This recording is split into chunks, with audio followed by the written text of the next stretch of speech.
Well, it looks like Ed Davey has been in the edible jar again. Why is it that just as Britain finally scores a historic trade deal with the United States, he wants to glue us back to the Titanic that is the EU? No, seriously. Why does this man see sovereignty and think, ugh, gross? Can we go back to asking Brussels for permission to sell cheddar?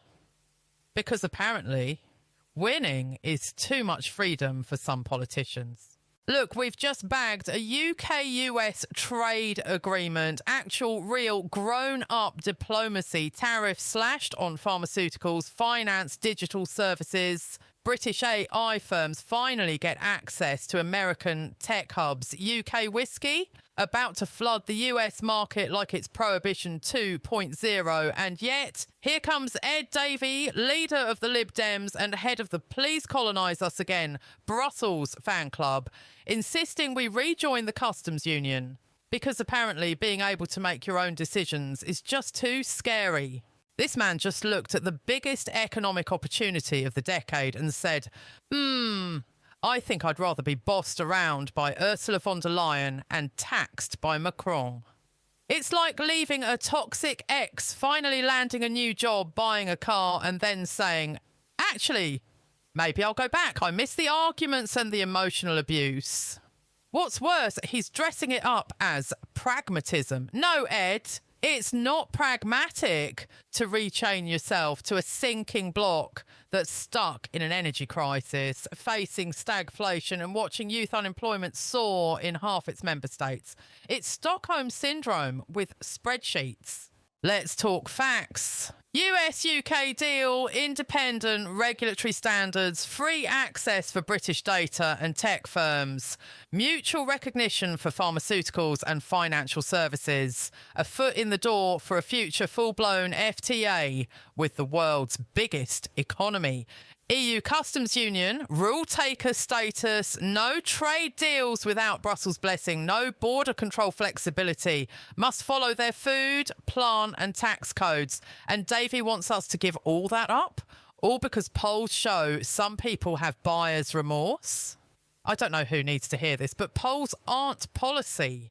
If they were, we'd have legalised weed, abolished the TV licence and fired every MP on expenses in 2009. Davey claims this would boost the economy, cut red tape and rebuild trust. Trust with who exactly? The German auto lobby that didn't want Brexit? The French fishing fleets that threw tantrums over Jersey? The EU Parliament that booed Nigel Farage like it was Eurovision? Let's be real, Ed Davey doesn't want partnership. He wants permission slips from Brussels. He wants Britain back in the EU's orbit, slowly, quietly, like a kid sneaking back into their parents' house at 30 and calling it intergenerational synergy. What makes this worse? This isn't just political theatre. This is about who we are as a country. Do we stand on our own 2 feet, make deals with America, India, Australia and whoever else is on the rise, or cling to a declining economic bloc run by unelected commissioners and pray they let us sell lamb in Lisbon? Brexit was never going to be a magic wand, but it was supposed to mean freedom. Freedom to set our own course.